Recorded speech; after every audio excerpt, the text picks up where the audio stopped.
14129. Periodical changes of international marriage and the attitude of the youth generation. 1_2. Question.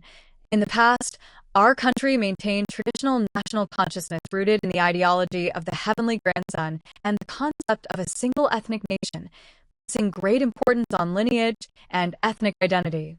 In such a society, international marriage was an unfamiliar concept.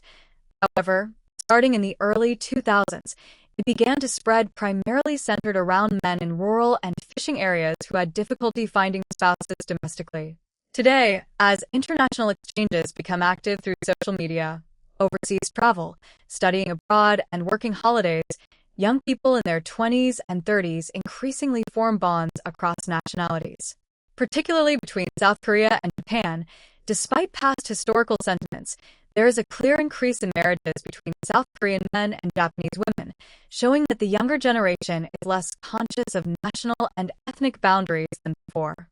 Master, I am curious about the epical meaning this change conveys to our society beyond a mere increase in international marriages, and I ask for your teachings on what kind of mind and attitude the youth who cross national borders to form bonds and choose marriage should have. When we say people are marrying internationally, the whole family starts with immediate opposition. Nowadays, this has loosened up a lot. Why is that? We must unravel this principle so we can approach the world without hesitation. Today, this world is one. The world is not two, it is one. The fact that the world is one means we can go to that country, and that country can come to our country. Then it means cultures are mixing. Up until the Joseon dynasty, our cultures did not mix. Going to and coming from other countries was not easy. Why? Because our DNA had not fully matured yet, so we lived in an era where we had to avoid mixing carelessly. Therefore, while living through that process, very good things are happening today, but we do not know what they are. The habits and customs of this nation that have been passed down are the best habits and customs in all of humanity. This is becoming apparent today as cultures mix. The fact that a country is well off does not mean it has a lot of money, it means how well it can consider human beings. This is what a well-off culture is.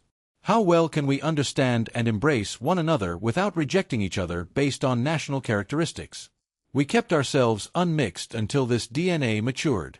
Now, starting from 2013, even before 2013, South Korea was a country with an enormous number of children not raised by their parents through Holt Children's Services. We sent them all internationally.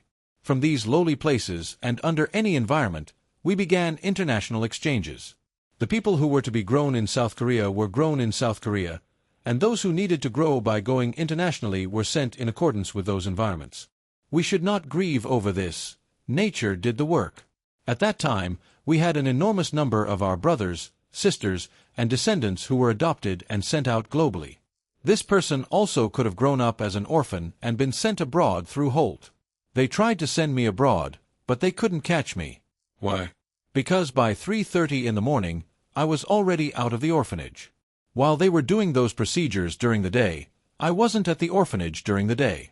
Even if they tried to adopt me out to a foreign country, I wasn't there, so they couldn't do it. At a certain moment, I had already grown older. They couldn't send me, so I automatically avoided it. I am someone who grew up as an orphan from the age of 4. Therefore, I lived in society, delivering newspapers from the age of 6. That is how I grew up, delivering newspapers, selling newspapers, and selling gum. I had no parents, so I lived in a way that somehow managed to avoid going internationally. That is why I remain in South Korea. Ultimately, running around in the dawn wind while selling newspapers also educated me about the world. If you go out into the dawn wind to supply nutrients, there are moonlit hillside slums, like Amidong in Busan. If you go there, someone walks around saying, "Buy tofu." Another person says, "Please buy jicheopguk, clam soup." Cars do not go into those hillside slums. You have to walk. People delivering milk, they all have different times in this world to come out and live. Some people carry hairtail fish slung over their shoulder because it is Busan. At that time, there was no refrigeration.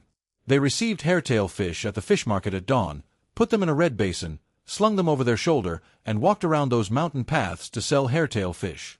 How did some people buy hairtail fish? Because they didn't have enough money for the fish, when the hairtail seller's cry came out, many women came out and inspected the hairtail this way and that. The moisture from the hairtail was left at the bottom, and they would take just that. They had sliced radishes ready and were waiting for the hairtail seller. They would take that liquid and wash their hands in the broth, just to smell the fishy scent of the hairtail. South Korea grew up like that. I am someone who grew up seeing how the world turns from a very young age. How do people live in shaded places? I am someone who started training from then on. Training from the age of 4. Educating oneself about the world is training. For our brothers and sisters, acquiring knowledge is also training, making friends in the world is training, and making us think about the contradictions that emerge within that is training. South Korea is a country that exclusively nurtures practitioners. South Korean people did not send many people outside until the Joseon dynasty. It was during the '88 Seoul Olympics that we greatly opened our cultural gates to the world. At that time, we opened paths through the sky, opened paths by ship, and opened both sea and sky paths. South Korea is surrounded by the sea on 3 sides, and the land route to the north was cut off. When we were being raised at the end, when South Korea was created to raise us, a 38th parallel was drawn so people could not go above it. Even if they couldn't come here, they went back and forth a little bit. They made us stay and grow here. Then, when did they let us go out into the world? From the '88 Olympics. This was when we grew up primarily during our growth period. That is also an inflection point. There are other inflection points drawn within that. Through that, after the '88 Olympics passed, the paths of the sky opened, ocean paths opened, everything opened, and now we could travel internationally. Even then, what kind of people went internationally? Only those with qualifications, such as university graduates or people working in companies. And the wives of leaders, growing large corporations, and professors were the ones sent out to the world first. When you go out into the world, what happens? Because you learn the basics here, you went out knowing world culture. Then cultures mix. When cultures mix, what happens? Languages connect. When languages connect, what happens? From then on, you get closer. Because languages connect and you get closer, what happens? You kiss, live together, marry, and say let's also have children. Why? Because it feels good. This might sound like nothing, but I will give you a major insight here. Right now, people are forced into marriage. Well, it's not forced. They did it because it felt good. Why? Because South Korean society decides on marriage after going on a blind date. But after 3 years, the honeymoon sweetness is gone, after 7 years it grows dull, and after 12 years you feel stifled by each other. Then what happens? Illness begins to come to you from then on. Why? Humans must speak to draw out what is piled up inside. If there is a product, it must be drawn out. Then, a person who has a counterpart accept this and draw out products to talk with me can last a long time, while people whose communication has been cut off feel stifled, and if that stifling feeling lasts long, both of you will end up dying. Therefore, what is the most uncomfortable thing in our lives right now? Someone with whom words do not connect.